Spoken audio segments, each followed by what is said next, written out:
ਨਾ ਤੋਂ ਉਚਾਰਨ ਕਰਿਓ। ਸਾਰੇ ਆਖਿਓ ਜੀ ਸਤਨਾਮ ਵਾਹਿਗੁਰੂ ਸਾਹਿਬ ਜੀ। ਇਸ ਪ੍ਰਕਾਰ ਇਤਿਹਾਸ ਮਿਲਾਸਾ ਕਰਤ ਜਾਤ ਗਮਨੇ ਸੁਤ ਸੁਖ ਰਾਸਾ। ਕਵੀ ਸੰਤੋਖ ਸਿੰਘ ਜੀ ਕਹਿੰਦੇ ਨੇ ਗੁਰੂ ਨਾਨਕ ਸਾਹਿਬ ਮਹਾਰਾਜ ਭਾਈ ਮਰਦਾਨਾ ਜੀ ਆਪਸ ਦੇ ਵਿੱਚ ਹੱਸਦਿਆਂ ਹੋਇਆਂ ਗੱਲਾਂ ਕਰਦੇ ਹੋਏ ਅੱਗੇ ਨੂੰ ਜਾ ਰਹੇ ਸਨ। ਚਲਤਿਓ ਕੀਤੇ ਦਿਵਸ ਬਤਾਏ ਮਗ ਮੈਂ ਪੂਰਨਾ ਗ੍ਰਾਮ ਗਵਾਏ। ਕਹਿੰਦੇ ਚਲਦਿਆਂ ਚਲਦਿਆਂ ਕਈ ਦਿਨ ਬਤੀਤ ਹੋ ਗਏ।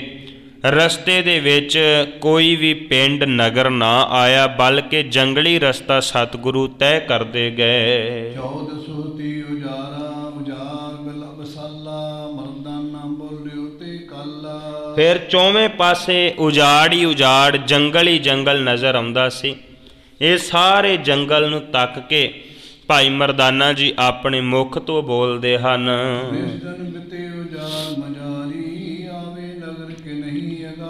ਕਹਿਣ ਲੱਗੇ ਮਹਾਰਾਜ ਕਈ ਦਿਨ ਹੋ ਗਏ ਲੰਮਾ ਜੰਗਲ ਤੈਅ ਕਰਦਿਆਂ, ਸਮਝ ਨਹੀਂ ਆਈ ਕਿ ਰਸਤੇ ਦੇ ਵਿੱਚ ਕੋਈ ਨਗਰ, ਕੋਈ ਪਿੰਡ, ਕੋਈ ਸ਼ਹਿਰ ਜਿਹੜਾ ਉਹ ਨਹੀਂ ਆਉਂਦਾ ਪਿਆ।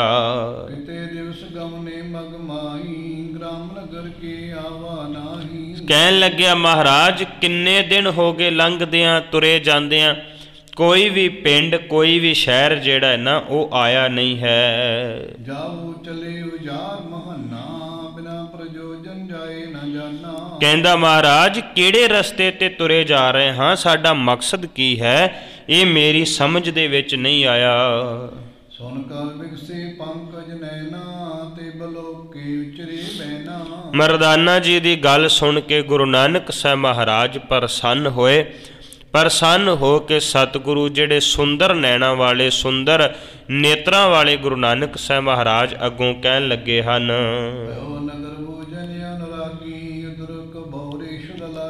ਗੁਰੂ ਨਾਨਕ ਸਾਹਿਬ ਮਹਾਰਾਜ ਕਹਿਣ ਲੱਗੇ ਮਰਦਾਨਿਆਂ, ਸ਼ਹਿਰ ਪੁੱਛਦਾ ਹੈ, ਨਗਰ ਪੁੱਛਦਾ ਹੈ, ਕਿਤੇ ਭੁੱਖ ਤਾਂ ਨਹੀਂ ਲੱਗੀ ਹੋਈ? ਪੇਟ ਦੇ ਵਿੱਚ ਭੁੱਖ ਲੱਗੀ ਹੋਵੇ ਤਾਂ ਤੂੰ ਜਾ ਕੇ ਨਗਰਾਂ ਦੀ ਗੱਲ ਕਰਦਾ ਹੁੰਨਾ ਏ।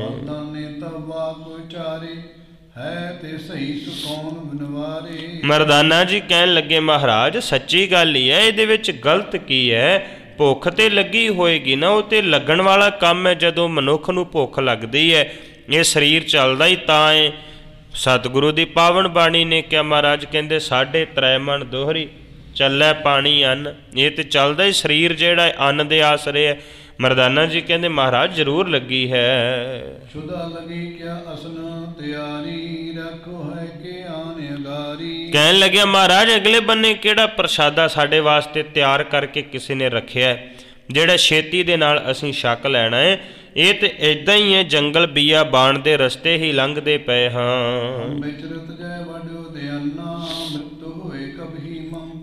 ਕਹਿੰਦਾ ਮਹਾਰਾਜ ਇੰਨੇ ਵੱਡੇ ਜੰਗਲ ਦੇ ਵਿੱਚੋਂ ਦੀ ਤੁਰੇ ਜਾ ਰਹੇ, ਕੀ ਪਤਾ ਕਿੱਥੇ ਕਿਹੜੇ ਵੇਲੇ ਮੌਤ ਜਿਹੜੀ ਉਹਨੇ ਆਣ ਕੇ ਗਰਸ ਲੈਣਾ ਹੈ। ਕਹਿਣ ਲੱਗਿਆ ਮਹਾਰਾਜ ਇਸ ਅੰਨ ਤੋਂ ਬਿਨਾਂ ਤੇ ਜੀਆ ਵੀ ਨਹੀਂ ਜਾ ਸਕਦਾ, ਅੰਨ ਤੋਂ ਬਿਨਾਂ ਜੀਂਦੇ ਰਹਿਣਾ ਵੀ ਮੁਸ਼ਕਲ ਹੈ, ਇਹ ਤੇ ਖਾਣਾ ਹੀ ਪਏਗਾ ਨਾ। ਸਤਿਗੁਰੂ ਨੇ ਪਾਵਨ ਬਾਣੀ ਵਿੱਚ ਤਾਂ ਹੀ ਅੰਨ ਦੀ ਕਦਰ ਵੀ ਕੀਤੀ ਹੈ ਤੇ ਮਹਾਰਾਜ ਨੇ ਬਾਰ-ਬਾਰ ਕੀਤੀ ਹੈ। ਸਤਿਗੁਰੂ ਕਹਿੰਦੇ ਇਹ ਵੇਖੋ ਹਰ ਜੀਵ ਦਾ ਆਪਣਾ ਆਪਣਾ ਖਾਣਾ ਹੈ। ਹਰ ਜੀਵ, ਚਾਹੇ ਜੀਵ ਨੂੰ ਖਾ ਕੇ ਕਿਉਂ ਨਾ ਗੁਜ਼ਾਰਾ ਕਰਦਾ ਹੋਵੇ, ਮਹਾਰਾਜ ਕਹਿੰਦੇ ਜੀਆਂ ਕਾ ਆਹਾਰ ਜੀ ਖਾਣਾ ਇਹ ਕਰੇ ਹੋ। ਹਰ ਜੀਵ ਦਾ ਕੋਈ ਨਾ ਕੋਈ ਜੀਵ ਖਾਣਾ ਹੀ ਹੈ, ਭਾਵੇਂ ਮਨੁੱਖ ਦਾ ਖਾਣਾ ਦਾਣੇ ਕਿਉਂ ਨਾ ਹੋਣ, ਉਹ ਜਿਹੜੇ ਦਾਣੇ ਆ ਉਹਨਾਂ ਦੇ ਵਿੱਚ ਵੀ ਜੀਵ ਹੈ। ਮਹਾਰਾਜ ਕਹਿੰਦੇ ਜੇਤੇ ਦਾਣੇ ਅੰਨ ਕੇ ਜੀਆਂ ਬਾਝ ਨਾ ਕੋਈ, ਉਹਨਾਂ ਵਿੱਚ ਵੀ ਜੀਵ ਹੈ, ਕਿਉਂਕਿ ਉਹਨਾਂ ਤੋਂ ਵੀ ਗਾਂ ਉਤਪਤੀ ਹੁੰਦੀ, ਉਹਨਾਂ ਨੂੰ ਬੀਜਿਆ ਜਾਂਦਾ ਹੈ ਤੇ ਉਹਨਾਂ ਤੋਂ ਅੱਗੇ ਪ੍ਰਫੁੱਲਤਾ ਹੁੰਦੀ ਹੈ। ਹਰ ਚੀਜ਼ ਜਿਹੜਾ ਹੈ ਉਹ ਕਿਸੇ ਨਾ ਕਿਸੇ ਉਹ ਤਰ੍ਹਾਂ ਦੇ ਨਾਲ ਉਹਦੇ ਵਿੱਚ ਜੀਵ ਜਿਹੜਾ ਸਮਾਇਆ ਹੋਇਆ ਹੈ। ਭਾਈ ਮਰਦਾਨਾ ਜੀ ਕਹਿਣ ਲੱਗੇ ਮਹਾਰਾਜ ਭੁੱਖ ਦੇ ਨਾਲ ਤੇ ਜੀਵਨ ਜਿਹੜਾ ਉਹ ਨਹੀਂ ਬਤੀਤ ਕੀਤਾ ਜਾ ਸਕਦਾ ਤੇ ਇਵੇਂ ਕਰਕੇ ਇਹ ਸਾਡੇ ਵਾਸਤੇ ਜ਼ਰੂਰੀ ਵੀ ਹੈ। ਕਹਿਣ ਲੱਗਿਆ ਮਹਾਰਾਜ ਮੈਂ ਭੋਜਨ ਤੋਂ ਬਿਨਾਂ ਕਿਵੇਂ ਨਿਰਵਾਹ ਹੋ ਸਕਦਾ ਏ? ਆਪਣੇ ਕੋਲੋਂ ਤੇ ਅੱਗੇ ਨਹੀਂ ਤੁਰਿਆ ਜਾ ਸਕਦਾ, ਭੋਜਨ ਤੋਂ ਬਿਨਾਂ ਤੇ ਤੁਰਨਾ ਵੀ ਔਖਾ ਹੈ।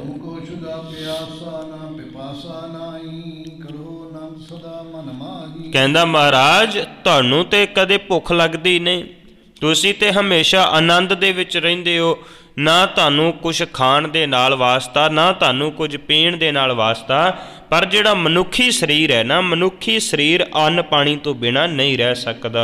ਮੰਦ ਮੰਦ ਸ੍ਰੀ ਬਚਨ ਬਦਨਾ, ਕਲੀ ਕੋਦ ਜੇ ਉਜਲ ਰਚਨਾ। ਗੁਰੂ ਨਾਨਕ ਸਾਹਿਬ ਮਹਾਰਾਜ ਭਾਈ ਮਰਦਾਨਾ ਜੀ ਦੀ ਗੱਲ ਸੁਣਦੇ ਗਏ, ਨਾਲੇ ਸਤਿਗੁਰੂ ਸਹਿਜੇ ਸਹਿਜੇ ਮੁਸਕਰਾਉਂਦੇ ਗਏ। ਮਹਾਰਾਜ ਦੇ ਪਾਵਨ ਪਵਿੱਤਰ ਮੁਖਾਰ ਬਿੰਦ ਦੇ ਵਿੱਚੋਂ ਦੰਦ ਜਿਹੜੇ ਸਨ ਬੜੇ ਸ਼ੋਭਦੇ ਪਏ ਸਨ, ਚਿੱਟੇ ਨਜ਼ਰ ਆਉਂਦੇ ਪਏ ਸਨ, ਤੇ ਸਤਿਗੁਰੂ ਮੁਸਕਰਾ ਰਹੇ ਸਨ ਭਾਈ ਮਰਦਾਨਾ ਜੀ ਦੇ ਬਚਨ ਸੁਣ ਸੁਣ ਕੇ। ਕਹਿਤ ਪਏ ਸੁਣੀ ਮਰਦਾਨਾ, ਸ਼ੁਦਾ ਸੰਗ ਹੈ ਹੱਥ ਪ੍ਰਾਨਾ। ਸਤਿਗੁਰੂ ਗੁਰੂ ਨਾਨਕ ਸਾਹਿਬ ਮਹਾਰਾਜ ਕਹਿਣ ਲੱਗੇ, ਕਹਿੰਦੇ ਮਰਦਾਨੇ ਸੁਣ, ਜੇਕਰ ਭੁੱਖ ਲੱਗੀ ਹੈ, ਤੂੰ ਕਹਿੰਦਾ ਮੌਤ ਹੋ ਜਾਏਗੀ। ਮਹਾਰਾਜ ਕਹਿੰਦੇ ਜੇ ਤੇਰੇ ਕੋਲ ਵੀ ਆ ਜਾਏਗੀ ਨਾ ਮੌਤ, ਤੇ ਫਿਰ ਮੇਰੀ ਅਗਲੀ ਗੱਲ ਸੁਣਨਾ ਕਰ। ਇਸ ਬਿਦਕ ਹਮ ਜਾਮਨ ਹੋਵੇ, ਗਏ ਪ੍ਰਾਨ ਅਨੇ ਤਨ ਹੋਵੇ। ਸਤਿਗੁਰੂ ਕਹਿਣ ਲੱਗੇ, ਕਹਿੰਦੇ ਮਰਦਾਨਿਆ ਅਸੀਂ ਜ਼ਿੰਮੇਵਾਰ ਹਾਂ ਤੇਰੇ, ਜਾਮਨ ਹਾਂ ਅਸੀਂ ਤੇਰੇ।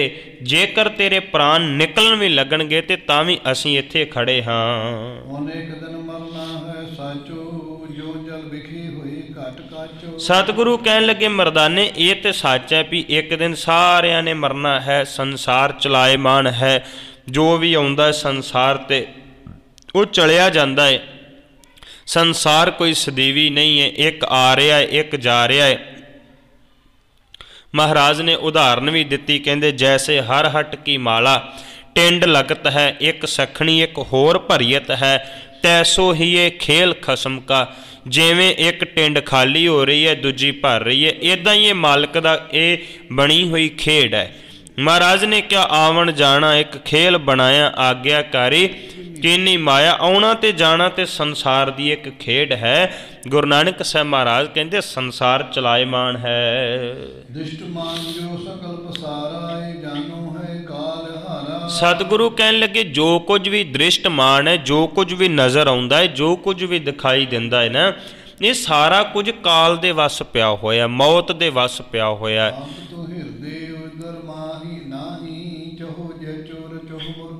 ਸਤਿਗੁਰੂ ਕਹਿਣ ਲੱਗੇ ਪਰ ਮਰਦਾਨਿਆ ਤੂੰ ਉਦਾਸ ਨਾ ਹੋ, ਜੇ ਕੁਝ ਖਾਣਾ ਚਾਹੁੰਦਾ ਤੇ ਅਗਲੇ ਬੰਨੇ ਸ਼ਹਿਰ ਆ ਜਾਏਗਾ, ਤੂੰ ਸ਼ਹਿਰ ਦੇ ਵਿੱਚ ਚਲਾ ਜਾਈਂ ਤੇ ਜਾ ਕੇ ਕੁਝ ਛਕ ਲੈਣਾ ਕਰੀਂ। ਨਹੀਂ ਦੂਰ ਅਬ ਜਾਏ ਨਜੀਕਾ, ਅਸਕੇ ਤੁਸ਼ਨ ਹੈ ਜਗਟੀਕਾ। ਸਤਿਗੁਰੂ ਕਹਿਣ ਲੱਗੇ ਸ਼ਹਿਰ ਹੁਣ ਕੋਈ ਬਹੁਤੀ ਦੂਰ ਨਹੀਂ ਹੈ, ਨੇੜੇ ਹੀ ਹੈ, ਉੱਥੇ ਜਾ ਕੇ ਤੂੰ ਜੋ ਛਕਣਾ ਹੋਇਆ ਛਕ ਆਈ।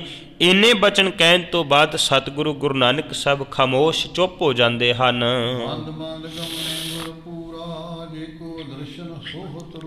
ਗੁਰੂ ਨਾਨਕ ਸਾਹਿਬ ਮਹਾਰਾਜ ਸਹਿਜੇ ਸਹਿਜੇ ਫਿਰ ਚੱਲਦੇ ਗਏ, ਜਿਨ੍ਹਾਂ ਦੇ ਦਰਸ਼ਨ ਕਰਕੇ ਮਨੁੱਖ ਜਿਹੜਾ ਸੋਹਣੇ ਹਿਰਦੇ ਵਾਲਾ, ਸੋਹਣੇ ਗੁਣਾਂ ਵਾਲਾ ਹੋ ਜਾਂਦਾ ਹੈ। ਨਿਕਟ ਨਗਰ ਆਵੇ ਤਬੇ ਸੁੰਦਰ ਦੁਤਵੰਤ, ਦੇਖ ਅਮਰਾਵਤੀ ਅਮਰਾਵਤੀ ਨੀਚੇ ਨੈਣ ਕਰੰਤ। ਫਿਰ ਕਵੀ ਸੰਤੋਖ ਸਿੰਘ ਕਹਿੰਦੇ ਨੇ ਅਗਲੇ ਬੰਨੇ ਇੱਕ ਨਗਰ ਆ ਗਿਆ, ਇੱਕ ਸ਼ਹਿਰ ਆ ਗਿਆ। ਉਹ ਸ਼ਹਿਰ ਜਿਹੜਾ ਬੜਾ ਸੋਹਣਾ ਲੱਗਦਾ ਪਿਆ ਸੀ, ਇੱਦਾਂ ਲੱਗਦਾ ਏ ਕਿ ਉਹ ਸ਼ਹਿਰ ਨੂੰ ਵੇਖ ਕੇ ਇੰਦਰਪੁਰੀ ਭਾਵ ਇੰਦਰ ਦਾ ਰਾਜ ਜਿਹੜਾ ਹੈ ਨਾ ਉਹ ਵੀ ਸ਼ਰਮਾ ਜਾਂਦਾ, ਭਾਵ ਇੰਦਰ ਦੇ ਰਾਜ ਨਾਲੋਂ ਵੀ ਸੋਹਣਾ ਰਾਜ, ਸੋਹਣਾ ਸ਼ਹਿਰ ਜਿਹੜਾ ਸਾਹਮਣੇ ਦਿਖਾਈ ਦੇ ਰਿਹਾ ਸੀ।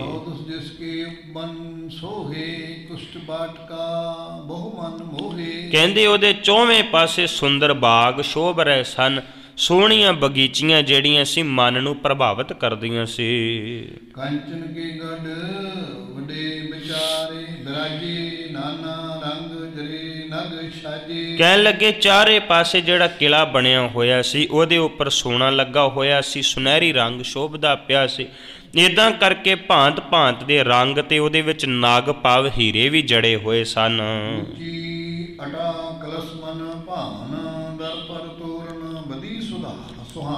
ਉੱਚੀਆਂ ਉੱਚੀਆਂ ਟਾਰੀਆਂ ਬੜੀਆਂ ਸੋਹਣੀਆਂ ਲੱਗਦੀਆਂ ਸੀ, ਉਹਨਾਂ ਦੇ ਉੱਪਰ ਕਲਸ਼ ਜਿਹੜੇ ਸਨ ਉਹ ਵੀ ਬੜੇ ਸੋਹਣੇ ਲੱਗਦੇ ਸਨ। ਦਰਵਾਜ਼ਿਆਂ ਦੇ ਉੱਪਰ ਜਿਹੜੇ ਫੁੱਲਾਂ ਦੀਆਂ ਪੱਤੀਆਂ ਜਿਹੜੀਆਂ ਉਹ ਲਟਕਦੀਆਂ ਪਈਆਂ, ਮਨਾਂ ਨੂੰ ਪ੍ਰਭਾਵਿਤ ਕਰਦੀਆਂ, ਸੁੰਦਰ ਸ਼ੋਭ ਰਹੀਆਂ ਸਨ।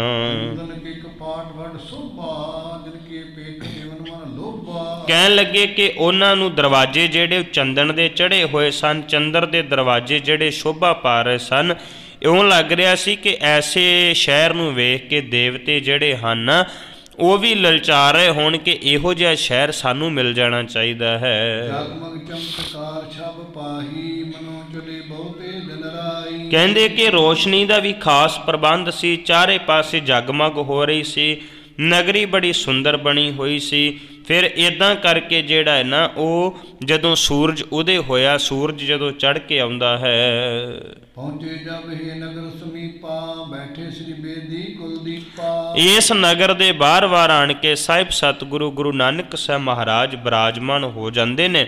ਨਗਰ ਤੋਂ ਬਾਹਰ ਹੀ ਸਤਿਗੁਰੂ ਆਣ ਕੇ ਬੈਠ ਜਾਂਦੇ ਹਨ। ਗੁਰੂ ਨਾਨਕ ਸਾਹਿਬ ਮਹਾਰਾਜ ਜੀ ਨੇ ਮਰਦਾਨਾ ਜੀ ਨੂੰ ਆਖਿਆ ਕਿ ਜਾ ਮਰਦਾਨਿਆ, ਤੂੰ ਜਾਣਾ ਹੈ ਸ਼ਹਿਰ ਵੇਖਣ ਵਾਸਤੇ ਤੇ ਤੂੰ ਜਾ ਸਕਦਾ ਹੈ।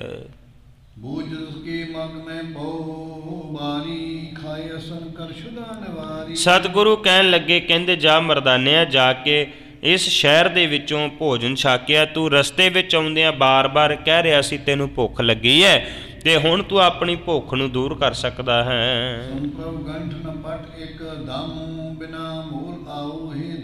ਗੁਰੂ ਨਾਨਕ ਸਾਹਿਬ ਮਹਾਰਾਜ ਦੇ ਇਹ ਬਚਨ ਸੁਣ ਕੇ ਮਰਦਾਨਾ ਜੀ ਕਹਿਣ ਲੱਗੇ, ਕਹਿੰਦੇ ਮਹਾਰਾਜ ਮੇਰੇ ਪੱਲੇ ਤੇ ਢੇਲਾ ਵੀ ਨਹੀਂ ਹੈ, ਪੈਸਾ ਤੇ ਮੇਰੇ ਕੋਲ ਹੈ ਨਹੀਂ, ਤੇ ਫਿਰ ਮੈਂ ਖਾਵਾਂਗਾ ਕਿਸ ਪ੍ਰਕਾਰ ਦੇ ਨਾਲ, ਕਿਵੇਂ ਭੋਜਨ ਛਕਣਾ ਕਰਾਂਗਾ। ਨਾ ਹੀ ਇੱਥੇ ਮੇਰੀ ਕੋਈ ਜਾਣ ਪਹਿਚਾਣ ਵਾਲਾ ਹੈ ਕਿ ਮੈਨੂੰ ਬਿਨਾਂ ਪੈਸਿਆਂ ਤੋਂ ਕੋਈ ਭੋਜਨ ਦੇ ਦੇਵੇਗਾ। ਇੱਦਾਂ ਕਰਕੇ ਪੇਟ ਵਿੱਚ ਭੁੱਖ ਤੇ ਬਹੁਤ ਲੱਗੀ ਹੈ, ਪਰ ਖਾਣ ਵਾਸਤੇ ਕੋਈ ਪੈਸਾ ਨਹੀਂ ਹੈ ਜਿਹਦਾ ਮੈਂ ਲੈ ਕੇ ਕੁਝ ਛਕ ਸਕਾਂ।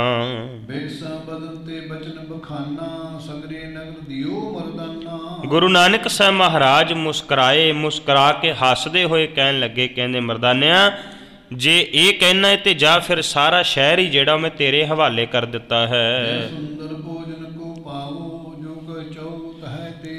ਸਤਿਗੁਰੂ ਕਹਿਣ ਲੱਗੇ, ਕਹਿੰਦੇ ਮਰਦਾਨੇ ਜਾ ਚਲਿਆ ਜਾ, ਸ਼ਹਿਰ ਦੇ ਵਿੱਚ ਜੋ ਵੀ ਤੇਰੀ ਇੱਛਾ ਹੋਵੇਗੀ ਉਹ ਤੂੰ ਛਕ ਸਕਦਾ ਹੈ, ਜੋ ਵੀ ਤੇਰਾ ਚਿੱਤ ਕਰਦਾ ਉਹ ਤੂੰ ਲੈ ਸਕਦਾ ਹੈ ਇਸ ਸ਼ਹਿਰ ਦੇ ਵਿੱਚੋਂ ਜਾ ਕੇ।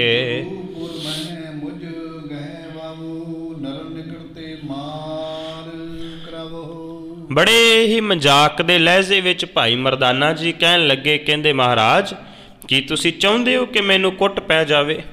ਕੀ ਤੁਸੀਂ ਚਾਹੁੰਦੇ ਹੋ ਕਿ ਸ਼ਹਿਰ ਦੇ ਲੋਕ ਮੈਨੂੰ ਪਕੜ ਲੈਣ, ਪਕੜ ਕੇ ਮੈਨੂੰ ਕੁੱਟਣਾ ਕਰਨ?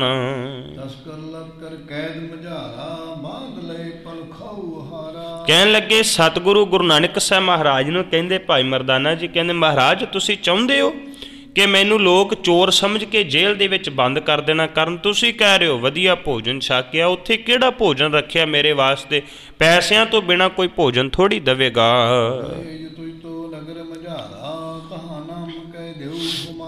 ਗੁਰੂ ਨਾਨਕ ਸਾਹਿਬ ਮਹਾਰਾਜ ਮੁਸਕਰਾ ਕੇ ਕਹਿਣ ਲੱਗੇ, ਕਹਿੰਦੇ ਮਰਦਾਨਿਆ, ਤੈਨੂੰ ਰਸਤੇ ਵਿੱਚ ਕੋਈ ਵੀ ਨਹੀਂ ਪਕੜਦਾ, ਨਾ ਹੀ ਤੈਨੂੰ ਨਗਰ ਦੇ ਵਿੱਚ ਕੋਈ ਫੜੇਗਾ। ਜੇ ਕੋਈ ਫੜਨ ਦਾ ਯਤਨ ਵੀ ਕਰੇਗਾ ਤੇ ਤੂੰ ਮੇਰਾ ਨਾਮ ਲੈ ਦੇਣਾ, ਭਾਵ ਮੇਰੇ ਬਾਰੇ ਉਹਨਾਂ ਨੂੰ ਦੱਸ ਦੇਣਾ ਹੈ।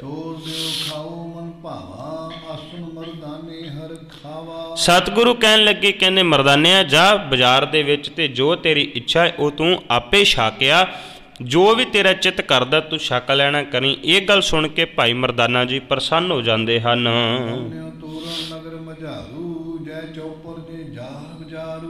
ਇਹ ਗੱਲ ਸੁਣ ਕੇ ਭਾਈ ਮਰਦਾਨਾ ਜੀ ਸ਼ਹਿਰ ਵਾਲੇ ਪਾਸੇ ਨੂੰ ਤੁਰ ਪਏ। ਜਿਹੜਾ ਸ਼ਹਿਰ ਜਿਹੜਾ ਸੀ, ਸੁੰਦਰ ਬਾਜ਼ਾਰ ਜਿਹੜਾ ਉਹ ਬਣਿਆ ਹੋਇਆ ਸੀ, ਉਸ ਪਾਸੇ ਨੂੰ ਭਾਈ ਮਰਦਾਨਾ ਜੀ ਚੱਲ ਪੈਂਦੇ ਹਨ। ਕਵੀ ਸੰਤੋਖ ਸਿੰਘ ਕਹਿੰਦੇ ਨੇ, ਸੁੰਦਰ ਦੁਕਾਨਾਂ ਬਣੀਆਂ ਹੋਈਆਂ ਸਨ, ਸੋਨੇ ਦੀਆਂ ਦੁਕਾਨਾਂ ਨਜ਼ਰ ਆ ਰਹੀਆਂ ਸਨ, ਸੋਨੇ ਦੇ ਸੁੰਦਰ ਗਹਿਣੇ ਜਿਹੜੇ ਤਿਆਰ ਕੀਤੇ ਹੋਏ ਨਜ਼ਰ ਆਉਂਦੇ ਪਏ ਸਨ।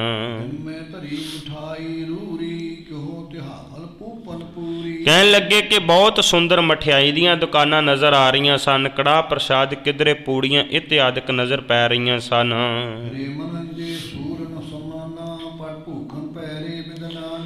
ਉੱਥੋਂ ਦੇ ਜਿਹੜੇ ਰਹਿਣ ਵਾਲੇ ਵਸਨੀਕ ਸਨ ਬੜੇ ਚੰਗੇ ਸੁਭਾਅ ਵਾਲੇ ਸਨ, ਦੇਵਤਿਆਂ ਵਰਗੇ ਸਨ। ਕਹਿੰਦੇ ਭਾਂਤ ਭਾਂਤ ਦੇ ਉਹਨਾਂ ਨੇ ਰੇਸ਼ਮੀ ਕੱਪੜੇ ਜਿਹੜੇ ਆ, ਸੁੰਦਰ ਗਹਿਣੇ ਜਿਹੜੇ ਆਪਣੇ ਤਨ ਦੇ ਉੱਪਰ ਧਾਰਨ ਕੀਤੇ ਹੋਏ ਸਨ। ਸ਼ਹਿਰ ਦੀ ਬਣਤਰ ਵੇਖ ਕੇ, ਸੁੰਦਰ ਸ਼ਹਿਰ ਨੂੰ ਤੱਕ ਕੇ ਭਾਈ ਮਰਦਾਨਾ ਜੀ ਜਿਹੜੇ ਹਨ ਉਹ ਵੀ ਇੱਕ ਵਾਰ ਖੁਸ਼ ਹੋ ਜਾਂਦੇ ਹਨ। ਇੱਕ ਮਾਨਵ ਕੇ ਜਾਏ ਸਮੀਪਾ ਬੁਝਿਓ ਕੌਣ ਨਾਮ ਅਵਨੀਪਾ। ਭਾਈ ਮਰਦਾਨਾ ਜੀ ਸ਼ਹਿਰ ਦੇ ਵਿੱਚੋਂ ਦੀ ਤੁਰੇ ਜਾ ਰਹੇ ਸਨ। ਰਸਤੇ ਦੇ ਵਿੱਚ ਫਿਰ ਇੱਕ ਬੰਦਾ ਮਿਲਦਾ ਹੈ। ਉਸ ਬੰਦੇ ਨੂੰ ਖਿਲਾਰ ਕੇ ਭਾਈ ਮਰਦਾਨਾ ਜੀ ਪੁੱਛਦੇ ਹੈ, ਕਹਿੰਦੇ ਇਹ ਤਾਂ ਦੱਸਣਾ ਕਰੋ, ਇੰਨਾ ਸੁੰਦਰ ਸ਼ਹਿਰ, ਇਸ ਸ਼ਹਿਰ ਦਾ ਜੋ ਰਾਜਾ ਹੈ ਉਹਦਾ ਨਾਮ ਕੀ ਹੈ? ਮਰਦਾਨਾ ਜੀ ਪੁੱਛਦੇ, ਮੈਨੂੰ ਦੱਸਣਾ ਕਰ ਉਹ ਸ਼ਹਿਰ ਦੇ ਇਸ ਰਾਜੇ ਦਾ ਨਾਮ, ਇੱਥੋਂ ਦਾ ਸਾਰਾ ਬਰਤਾਂਤ ਜਿਹੜਾ ਮੈਨੂੰ ਖੁੱਲ੍ਹ ਕੇ ਦੱਸਣਾ ਕਰੋ। ਮਰਦਾਨਾ ਜੀ ਪੁੱਛਣ ਲੱਗੇ, ਕਹਿੰਦੇ ਇੰਨੇ ਸੋਹਣੇ ਸੋਹਣੇ ਬਾਜ਼ਾਰ ਬਣੇ ਨੇ, ਸੋਨੇ ਦੇ ਗਹਿਣੇ ਨਜ਼ਰ ਆ ਰਹੇ ਆ, ਸੋਨੇ ਦੇ ਬਣੇ ਹੋਏ ਬਾਜ਼ਾਰ, ਇਹ ਸਾਰਾ ਹੋ ਕੀ ਰਿਹਾ, ਇਹਦੇ ਬਾਰੇ ਮੈਨੂੰ ਕੁਝ ਦੱਸਣਾ ਕਰੋ। ਉਹ ਜਿਹੜਾ ਆਦਮੀ ਸੀ, ਉਹ ਆਦਮੀ ਭਾਈ ਮਰਦਾਨਾ ਜੀ ਦੇ ਸਾਹਮਣੇ ਖੜਾ ਤੇ ਜਵਾਬ ਦੇਣ ਲੱਗਾ, ਕਹਿਣ ਲੱਗਿਆ ਕਿ ਸਵਰਨਪੁਰ ਇਹ ਸ਼ਹਿਰ ਦਾ ਜਿਹੜਾ ਹੈ ਉਹ ਨਾਮ ਹੈ। ਫਿਰ ਉਹ ਆਦਮੀ ਦੱਸਦਾ ਹੈ, ਕਹਿਣ ਲੱਗਿਆ ਕਿ ਇਸ ਸ਼ਹਿਰ ਦਾ ਜੋ ਰਾਜਾ ਹੈ ਉਹਦਾ ਨਾਂ ਕਮਲ ਨੈਣ ਹੈ, ਔਰ ਉਹ ਰਾਜਾ ਬਹੁਤ ਚੰਗਾ ਰਾਜਾ ਹੈ, ਉਹਦੇ ਵਰਗਾ ਰਾਜਾ ਹੋਰ ਦੂਸਰੇ ਕਿਸੇ ਵੀ ਰਾਜ ਭਾਗ ਦੇ ਵਿੱਚ ਲੱਭ ਨਹੀਂ ਸਕਦਾ, ਬੜਾ ਚੰਗੇ ਸੁਭਾਅ ਦਾ ਮਾਲਕ ਹੈ।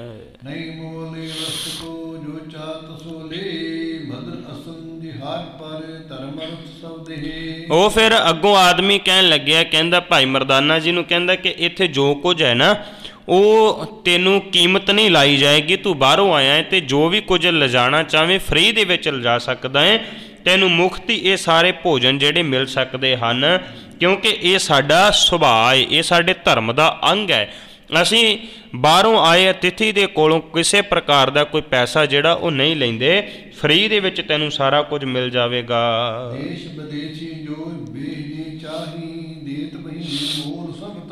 ਕਹਿਣ ਲੱਗੇ ਕਿ ਇਹ ਤੂੰ ਵਿਦੇਸ਼ ਦੇ ਵਿੱਚੋਂ ਆਇਆ ਲੱਗਦਾ ਹੈ, ਬਾਹਰੋਂ ਆਇਆ ਲੱਗਦਾ ਹੈ, ਤੇ ਅਸੀਂ ਇਹ ਬਿਨਾਂ ਕੀਮਤ ਤੋਂ ਤੈਨੂੰ ਜੋ ਕੁਝ ਵੀ ਚਾਹੀਦਾ ਉਹ ਅਸੀਂ ਤੈਨੂੰ ਦੇ ਦਿਆਂਗੇ। ਮਰਦਾਨਾ ਜੀ ਪ੍ਰਸੰਨ ਹੋ ਗਏ, ਮਨ ਅੰਦਰ ਇੱਛਾ ਸੀ, ਲਾਲਸਾ ਸੀ, ਭੋਜਨ ਛਕਣ ਦੀ ਭੁੱਖ ਲੱਗੀ ਹੋਈ ਸੀ। ਇਹ ਗੱਲ ਸੁਣ ਕੇ ਭਾਈ ਮਰਦਾਨਾ ਜੀ ਜਿਹੜੇ ਉਹ ਖੁਸ਼ ਹੋ ਜਾਂਦੇ ਹਨ।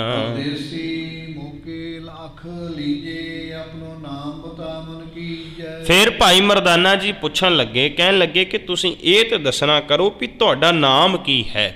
ਤੁਸੀਂ ਮੇਰੇ ਨਾਲ ਬਚਨ ਕਰ ਰਹੇ ਹੋ, ਗੱਲਾਂ ਕਰ ਰਹੇ ਹੋ, ਮੈਨੂੰ ਆਪਣੇ ਸ਼ਹਿਰ ਦੇ ਰਾਜੇ ਬਾਰੇ ਦੱਸਿਆ, ਹੋਰ ਗੱਲਾਂ ਦੱਸ ਦਿੱਤੀਆਂ, ਪਰ ਆਪਣਾ ਨਾਮ ਤੇ ਤੁਸੀਂ ਮੈਨੂੰ ਦੱਸਿਆ ਹੀ ਨਹੀਂ ਹੈ, ਨਾਮ ਕੀ ਹੈ ਤੁਹਾਡਾ?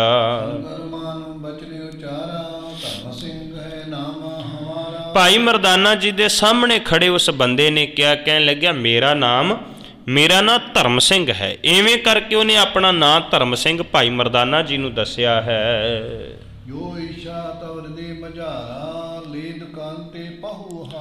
ਕਹਿਣ ਲੱਗਿਆ, ਕਹਿੰਦਾ ਜੋ ਵੀ ਤੁਹਾਡੇ ਮਨ ਦੀ ਇੱਛਾ ਹੈ, ਕੁਝ ਛਕਣਾ ਚਾਹੁੰਦੇ ਹੋ, ਤੇ ਜੋ ਵੀ ਛਕਣਾ ਚਾਹੁੰਦੇ ਹੋ ਤੁਸੀਂ ਇਹ ਕਿਸੇ ਵੀ ਪ੍ਰਕਾਰ ਦੀ ਦੁਕਾਨ ਤੋਂ ਤੁਸੀਂ ਲੈ ਸਕਦੇ ਹੋ।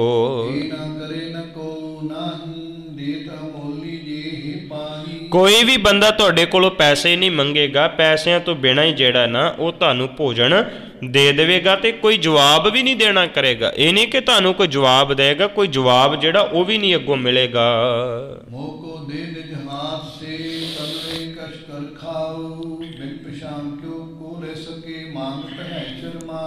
ਭਾਈ ਮਰਦਾਨਾ ਜੀ ਕਹਿਣ ਲੱਗੇ, ਕਹਿੰਦੇ ਧਰਮ ਸਿੰਘ ਜੇ ਤੂੰ ਇੱਕ ਹੋਰ ਕੰਮ ਕਰਦੇ ਤੇ ਕਹਿੰਦਾ ਦੱਸੋ। ਭਾਈ ਮਰਦਾਨਾ ਜੀ ਕਹਿੰਦੇ ਵੀ ਇੱਦਾਂ ਕਰ, ਮੈਂ ਕਿਸੇ ਕੋਲੋਂ ਜਾ ਕੇ ਭੋਜਨ ਮੰਗਾ ਚੰਗਾ ਜਿਹਾ ਨਹੀਂ ਲੱਗਦਾ, ਇੱਦਾਂ ਕਰ ਤੂੰ ਆਪੇ ਜਾ ਕੇ ਮੈਨੂੰ ਭੋਜਨ ਜਿਹੜਾ ਉਹ ਲੈ ਕੇ ਦੇ ਦੇਣਾ ਕਰ, ਤੇ ਮੈਂ ਫਿਰ ਉਸ ਭੋਜਨ ਨੂੰ ਛਕ ਲਵਾਂਗਾ। ਧਰਮ ਸਿੰਘ ਸੁਣ ਬੈਨ ਉਚਾਰਾ, ਹੌਲੇ ਦੇਵੋ ਚਲੋ ਆਹਾਰਾ। ਉਸ ਵਕਤ ਧਰਮ ਸਿੰਘ ਕਹਿਣ ਲੱਗਿਆ, ਕਹਿੰਦਾ ਠੀਕ ਹੈ, ਚਲੋ ਆਓ ਮੈਂ ਆਪਣੇ ਹੱਥਾਂ ਦੇ ਨਾਲ ਤੁਹਾਨੂੰ ਭੋਜਨ ਜਿਹੜਾ ਉਹ ਲੈ ਕੇ ਦਿੰਦਾ ਹਾਂ।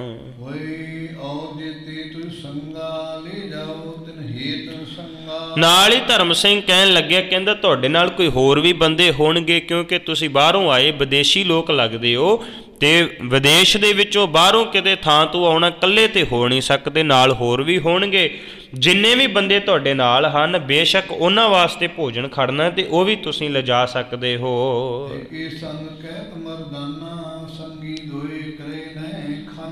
ਅੱਗੋਂ ਭਾਈ ਮਰਦਾਨਾ ਜੀ ਕਹਿਣ ਲੱਗੇ, ਕਹਿੰਦੇ ਹਾਂ ਸਾਥੀ ਤੇ ਮੇਰੇ ਹੈਗੇ ਦੋ, ਪਰ ਉਹ ਛਕਦੇ ਨਹੀਂ ਹੈ, ਕੋਈ ਉਹਨਾਂ ਨੂੰ ਕੋਈ ਬਹੁਤੀ ਪਰਵਾਹ ਨਹੀਂ ਹੈ ਭੋਜਨ ਛਕਣ ਦੀ, ਇਸ ਕਰਕੇ ਮੈਂ ਇਕੱਲਾ ਹੀ ਹਾਂ। ਸੰਗ ਤੁਝ ਚਲ ਕਰ ਮੁਝ ਕੋਲੇ ਦੀਜੇ ਸ਼ੁਦਾ ਦੁਰਬੋ ਦੂਰ ਕਰੀਜੈ। ਇਸ ਕਰਕੇ ਮਰਦਾਨਾ ਜੀ ਕਹਿਣ ਲੱਗੇ, ਕਹਿੰਦੇ ਤੁਸੀਂ ਮੇਰੇ ਇਕੱਲੇ ਵਾਸਤੇ ਲੈ ਦਿਓ, ਮੈਂ ਇਕੱਲਾ ਹੀ ਭੋਜਨ ਜਿਹੜਾ ਉਹ ਛਕ ਲੈਣਾ ਕਰਾਂਗਾ, ਨਾਲੇ ਮੇਰੇ ਪੇਟ ਦੀ ਭੁੱਖ ਜਿਹੜੀ ਹੈ ਉਹ ਦੂਰ ਹੋ ਜਾਵੇਗੀ। ਏਦਾਂ ਕਰਕੇ ਭਾਈ ਮਰਦਾਨਾ ਜੀ ਤੇ ਧਰਮ ਸਿੰਘ ਅੱਗੇ ਨੂੰ ਚੱਲ ਪੈਂਦੇ ਐ ਤੇ ਅੱਗੇ ਚੱਲ ਕੇ ਇੱਕ ਦੁਕਾਨ ਦੇ ਸਾਹਮਣੇ ਜਾ ਕੇ ਖੜੇ ਹੋ ਜਾਂਦੇ ਹਨ। ਧਰਮ ਸਿੰਘ ਨੇ ਦੁਕਾਨ ਦੇ ਸਾਹਮਣੇ ਜਾ ਕੇ ਭਾਈ ਮਰਦਾਨਾ ਜੀ ਨੂੰ 2.5 ਸੇਰ ਭੋਜਨ ਜਿਹੜਾ ਉਹ ਦਵਾ ਦੇਣਾ ਕੀਤਾ ਹੈ, ਲੈ ਕੇ ਦੇਣਾ ਕੀਤਾ ਹੈ।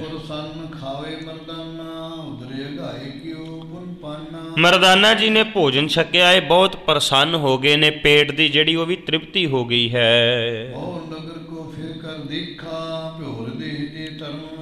ਫਿਰ ਭਾਈ ਮਰਦਾਨਾ ਜੀ ਨੇ ਸਾਰੇ ਨਗਰ ਨੂੰ ਘੁੰਮ ਕੇ ਵੇਖਿਆ, ਨਗਰ ਦੇ ਤਰ੍ਹਾਂ ਤਰ੍ਹਾਂ ਦੇ ਬਾਜ਼ਾਰਾਂ ਦੇ ਵਿੱਚ ਜਾ ਕੇ, ਗਲੀਆਂ ਦੇ ਵਿੱਚ ਜਾ ਕੇ ਉਹ ਸਾਰੇ ਸ਼ਹਿਰ ਨੂੰ ਬੜੀ ਪ੍ਰਸੰਨਤਾ ਦੇ ਨਾਲ ਤੱਕਿਆ ਹੈ।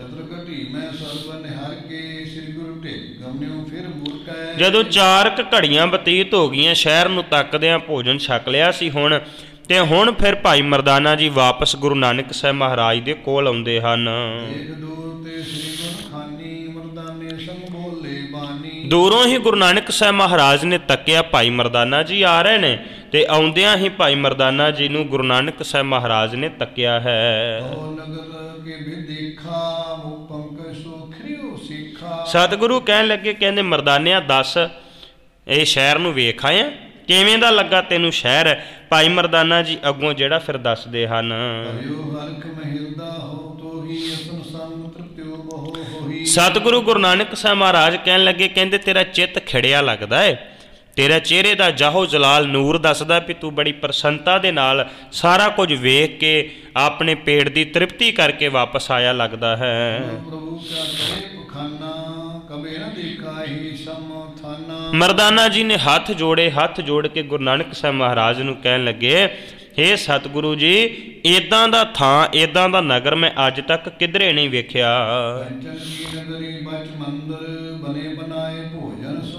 ਕਹਿਣ ਲੱਗੇ ਸੁੰਦਰ ਬਾਜ਼ਾਰ ਬਣੇ ਹੋਏ ਨੇ, ਬਾਜ਼ਾਰ ਦੇ ਵਿੱਚ ਸੋਹਣਾ ਹੀ ਸੋਹਣਾ ਨਜ਼ਰ ਆ ਰਿਹਾ ਹੈ, ਬਹੁਤ ਸਾਰੀਆਂ ਭੋਜਨਾਂ ਦੀਆਂ ਦੁਕਾਨਾਂ ਜਿਹੜੀਆਂ ਖੂਬਸੂਰਤ ਸਜੀਆਂ ਹੋਈਆਂ ਨਜ਼ਰ ਆਉਂਦੀਆਂ ਹਨ। ਕਹਿੰਦੇ ਤਰ੍ਹਾਂ ਤਰ੍ਹਾਂ ਦੇ ਉੱਥੇ ਭੋਜਨ ਨਜ਼ਰ ਆ ਰਹੇ ਸਨ, ਉਹ ਜਿਹੜੇ ਭੋਜਨ ਨੇ ਬੜੇ ਤਰੀਕੇ ਦੇ ਨਾਲ ਬਣਾਏ ਹੋਏ, ਕਈ ਕਿਸਮਾਂ ਦੇ ਨਜ਼ਰ ਆਉਂਦੇ ਸਨ। ਕਹਿਣ ਲੱਗੇ ਉੱਥੇ ਮਿੱਠੀਆਂ ਮਿੱਠੀਆਂ ਮਠਿਆਈਆਂ ਨਜ਼ਰ ਆ ਰਹੀਆਂ ਸੀ, ਤਰ੍ਹਾਂ ਤਰ੍ਹਾਂ ਦੇ ਭੋਜਨ ਤੇ ਪਕਵਾਨ ਜਿਹੜੇ ਦੁਕਾਨਾਂ ਦੇ ਉੱਪਰ ਸਜੇ ਹੋਏ ਨਜ਼ਰ ਆਉਂਦੇ ਸਨ।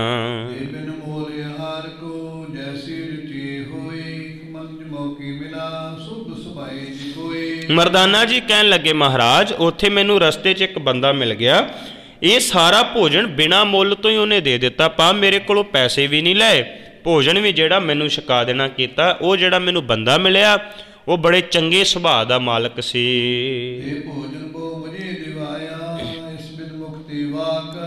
ਨਾਲੇ ਉਹਨੇ ਮੈਨੂੰ ਭੋਜਨ ਲੈ ਕੇ ਦਿੱਤਾ ਤੇ ਨਾਲੇ ਮੈਨੂੰ ਉਹਨੇ ਇਹ ਵੀ ਕਿਹਾ ਸੀ, ਕੀ ਕਿਹਾ ਸੀ? ਕਵੀ ਸੰਤੋਖ ਸਿੰਘ ਦਰਸਾ ਰਹੇ ਹਨ,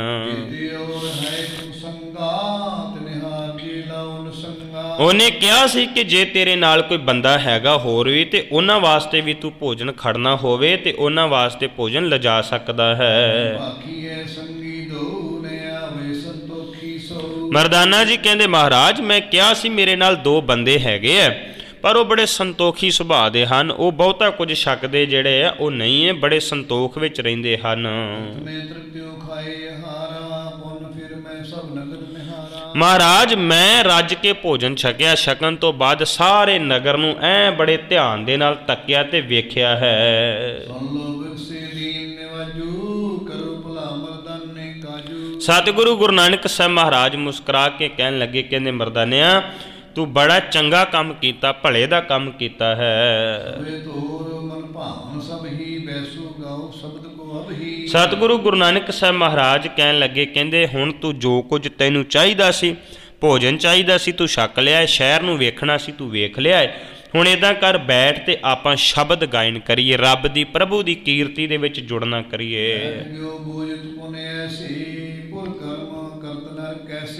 ਮਰਦਾਨਾ ਜੀ ਗੁਰੂ ਨਾਨਕ ਸਾਹਿਬ ਮਹਾਰਾਜ ਦਾ ਹੁਕਮ ਮੰਨ ਕੇ ਸਤਿਗੁਰੂ ਦੇ ਕੋਲ ਬੈਠ ਗਏ। ਨਾਲੇ ਫਿਰ ਸਤਿਗੁਰੂ ਦੇ ਨਾਲ ਹੋਰ ਗੱਲਾਂ ਕਰਨ ਲੱਗ ਪੈਂਦੇ ਹਨ, ਸਤਿਗੁਰੂ ਨੂੰ ਪੁੱਛਦੇ ਹਨ।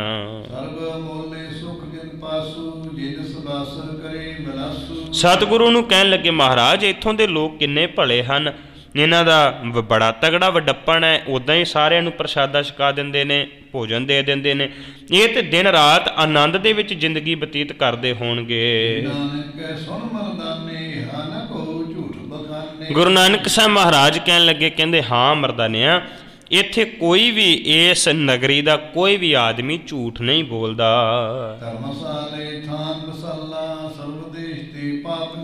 ਕਹਿੰਦੇ ਇਸ ਨਗਰ ਦੇ ਵਿੱਚ ਸਾਰੇ ਲੋਕ ਧਰਮੀ ਲੋਕ ਰਹਿੰਦੇ ਨੇ, ਇੱਥੇ ਪਾਪਾਂ ਨਾਂ ਦੀ ਕੋਈ ਚੀਜ਼ ਨਹੀਂ, ਭਾਵ ਸਾਰੇ ਧਰਮੀ ਹਨ, ਸਾਰੇ ਪੁੰਨ ਕਰਨ ਵਾਲੇ ਹਨ।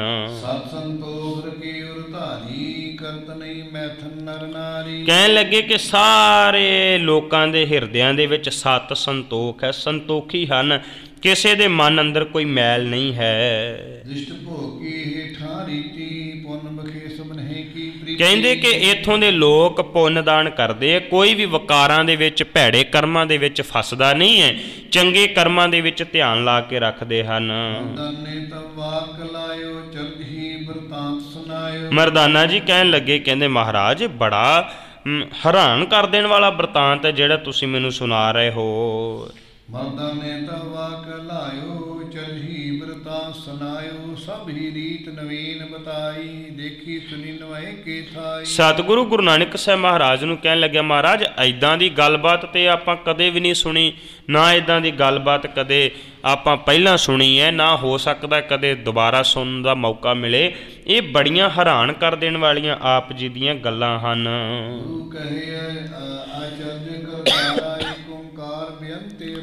ਗੁਰੂ ਨਾਨਕ ਸਾਹਿਬ ਮਹਾਰਾਜ ਕਹਿਣ ਲੱਗੇ, ਕਹਿੰਦੇ ਮਰਦਾਨਿਆਂ ਇਹ ਸਾਰੀ ਲੀਲਾ ਕਰਤਾਰ ਦੀ ਹੈ, ਰੱਬ ਦੀ ਲੀਲਾ ਹੈ, ਪਰਮਾਤਮਾ ਦੀ ਖੇਡ ਹੈ, ਇਹ ਖੇਡ ਪਰਮਾਤਮਾ ਦੀ ਹੈਰਾਨ ਕਰ ਦੇਣ ਵਾਲੀ ਹੈ। ਕਹਿੰਦੇ ਇਹ ਸਾਰੇ ਪਰਮਾਤਮਾ ਦੇ ਅਚਰਜ ਕੌਤਕ ਹੈ ਮਰਦਾਨਿਆਂ, ਇਹ ਆਮ ਬੰਦੇ ਦੀ ਸਮਝ ਵਿੱਚ ਨਹੀਂ ਆਉਂਦੇ। ਪਰਮਾਤਮਾ ਨੇ ਤਰ੍ਹਾਂ ਤਰ੍ਹਾਂ ਦੇ ਜੀਵ ਜੰਤੂ ਪੈਦਾ ਕੀਤੇ ਹੈ ਤੇ ਉਹ ਸਾਰੇ ਜੀਵ ਜੰਤੂਆਂ ਦਾ ਸੁਭਾਅ ਵੱਖੋ ਵੱਖਰਾ ਹੈ, ਉਹਨਾਂ ਦਾ ਰੂਪ ਰੰਗ ਬੋਲ ਚਾਲ, ਪਹਿਨਣ ਦਾ ਖਾਣ ਦਾ ਪੀਣ ਦਾ ਢੰਗ ਵੱਖਰਾ ਹੈ।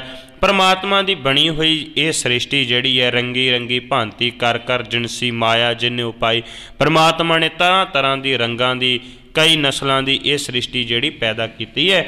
ਇਹ ਹੈਰਾਨ ਕਰ ਦੇਣ ਵਾਲੀ ਗੁਰੂ ਨਾਨਕ ਸਾਹਿਬ ਮਹਾਰਾਜ ਭਾਈ ਮਰਦਾਨਾ ਜੀ ਨੂੰ ਦਰਸਾ ਰਹੇ ਸਨ।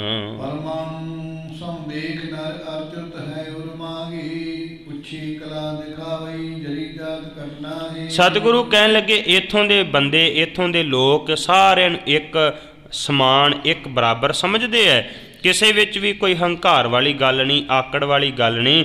ਇੱਦਾਂ ਹੀ ਹੈ ਕਿ ਸਾਰੇ ਜਿਹੜੇ ਇੱਕ ਦੂਸਰੇ ਨਾਲ ਪ੍ਰੇਮ ਪਿਆਰ ਦੇ ਨਾਲ ਰਹਿੰਦੇ ਹਨ।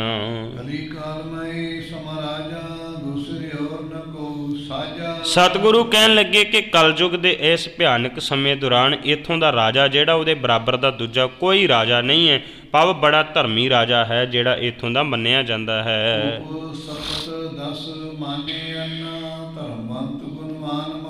ਸਪਤ 10, 10 ਦਾ ਭਾਵ 10 ਤੇ ਸਪਤ ਦਾ ਭਾਵ 7, 7 ਤੇ 10 ਭਾਵ 17। ਗੁਰੂ ਨਾਨਕ ਸਾਹਿਬ ਮਹਾਰਾਜ ਕਹਿਣ ਲੱਗੇ ਮਰਦਾਨਿਆਂ 17 ਰਾਜੇ ਜਿਹੜੇ ਹਨ ਇਸ ਰਾਜੇ ਦੀ ਈਨ ਮੰਨਦੇ ਨੇ, ਭਾਵ ਇਹ ਚੰਗਾ ਧਰਮੀ ਰਾਜਾ ਤੇ ਚੰਗੇ ਗੁਣਾਂ ਵਾਲਾ ਰਾਜਾ ਹੈ। ਸਤਿਗੁਰੂ ਗੁਰੂ ਨਾਨਕ ਸਾਹਿਬ ਮਹਾਰਾਜ ਦੇ ਇਹ ਬਚਨ ਸੁਣ ਕੇ ਭਾਈ ਮਰਦਾਨਾ ਜੀ ਕਹਿਣ ਲੱਗੇ, ਕਹਿੰਦੇ ਸਤਿਗੁਰੂ ਹੁਕਮ ਕਰੋ, ਹਾਂ ਆਪਾਂ ਇੱਥੇ ਰਹਿ ਪੈਂਦੇ ਹਾਂ, ਇੱਥੇ ਰਹਿ ਕੇ ਆਪਣਾ ਗੁਜ਼ਾਰਾ ਕਰ ਲਵਾਂਗੇ।